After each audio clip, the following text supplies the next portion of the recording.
এইটা আমার 2nd কোরবানির ঈদ আমার শ্বশুরবাড়ির সবার সাথে। আর লাস্ট কয়েক বছর যাবত ঈদের মধ্যে আমার তেমন কোনো প্ল্যানিং থাকে না। তো সেম ভাবে এই ঈদেও আমার তেমন কোনো প্ল্যান ছিল না। তার মধ্যে আমার শাশুড়িও অসুস্থ, এদিকে আমার বাবা-মা দুজনই অসুস্থ। সবকিছু মিলিয়ে আসলে কোনো কিছুই ভালো লাগতেছিল না। এরপরেও আমরা সবাই মিলে একসাথে কাজ করেছি, রান্নাবান্না করেছি। তো চলো তোমাদের সাথে আমার সাধারণ ঈদের ভ্লগটা শেয়ার করি। আসসালামু আলাইকুম। কেমন আছো তোমরা সবাই? আশা করছি সবাই অনেক বেশি ভালো আছো। আমরাও আলহামদুলিল্লাহ আল্লাহর রহমতে ভালো আছি। ওয়েট দাঁড়াও। ফুল ভিডিওটা দেখার আগে তোমরা আগে বলো তোমরা কে কোথায় ঈদ করলা আর তোমাদের ঈদ কেমন কেটেছে। তো এইদিকে আমি সকাল 7:30টায় উঠে গিয়েছিলাম, কারণ রিয়াদ নামাজে যাবে। তো রিয়াদ এখানে রেডি হয়ে মাকে সালাম করে এরপর চলে গিয়েছিল নামাজের জন্য। আর এইদিকে আমি চলে আসছিলাম একটু নুডলস রান্না করতে, যেন ও এসে একটু কিছু খেতে পারে। বাট এসে আর ও খায় নাই। ও আর রিমি আপু একটু বাহিরে গিয়েছিল। তো এর মাঝখানে আমি ভেবেছিলাম আমি গোসল টোসল করে রেডি হয়ে থাকি, ও এসে আমাকে রেডি দেখবে। কিন্তু এর মধ্যে আইসা উঠে যায়। যেহেতু আইসা ঘুম থেকে উঠেছে, তো আইসাকে রেখে তো আমি এখন শাওয়ার নিতে পারবো না। ওকে এখন আমাকে প্যাম্পার করতে হবে, নাহলে ও কান্না করবে। তো ওকে কোলে নিয়ে অনেকক্ষণ কান্না থামিয়েছি। এরপর আমরা একসাথে গান ছেড়ে নাচানাচি করেছি।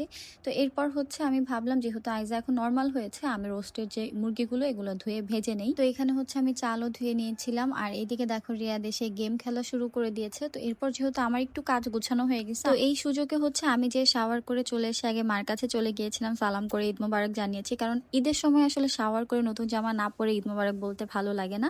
তারপর আমি খাওয়া দাওয়া করে নিয়েছিলাম আর এরপর একটু রেস্ট করেছিলাম। উঠে দেখি এখানে ফিদা মোমোস বানাচ্ছিল আর রিমি আপু কাবাব বানাচ্ছিল। তো এইদিকে আমি রিমি আপুর কাবাবগুলোকে শেপ করে দিচ্ছিলাম। আর চাঁদ রাত থেকে মার শরীরটা অনেক বেশি অসুস্থ ছিল। আবার সকালে যখন আমার মা কল দিয়েছে তখন দেখি মাও অসুস্থ হয়ে আছে, ওইদিকে আবার শরীরও ভালো না। তো সবকিছু মিলে আমার আসলে কোনো কিছুই ভালো লাগতেছিল না। তাই আমি আর তেমন কোনো রেডি হই নাই। আমাকে রিয়াদ 2টা নতুন ড্রেস কিনে দিয়েছিল, বাট আমার পরতে ইচ্ছা করতেছিল না। তারপর ও আমাকে যে 2 পিসটা কিনে দিয়েছে আমি সেটাই জাস্ট পরেছি।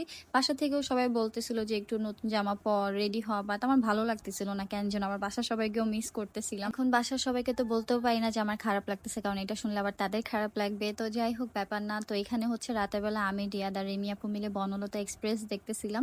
এর মধ্যে আবার আইসা উঠে গেছিল, তাই রিমি আপু আর ফুলটা দেখতে পারে নাই। আর এটা গতকালের ভিডিও, মানে ঈদের 2nd ভিডিও। এখানে সকালে উঠে আমি রুটি বানিয়ে নিচ্ছিলাম, কারণ রুটি দিয়ে আমরা মাংস দিয়ে এখন খাবার। এটি আমার প্রথম মাংস খাওয়া ছিল। আগের দিন আমি খেতে পারিনি, আমার শরীর ভালো লাগতেছিল না তাই। তো এখানে মা আরেক পাতিল মাংস বসা দিচ্ছিল।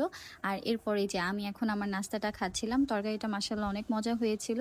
তো এই দিন আবার ফিদা বলতেছিল যে খাড়া মাংস রান্না করতে, মানে সাদা যে গরুর মাংসটা সেটা রান্না করতে। তো এইদিকে আমি কেটে টেটে সবকিছু ধুয়ে দিছি আর মা এখানে মশলাগুলো দিয়ে বসায় গেছে। এখন আমি নেড়ে নেড়ে কষাবো। আর এই যে দুধটাও জাল করে নিচ্ছি, দুধ দিয়ে দিব আর কাঁচামরিচ দিয়ে এটাকে আস্তে আস্তে কষাতে থাকবো, যেন মাংসটা একদম সফট নরম হয়ে আসে।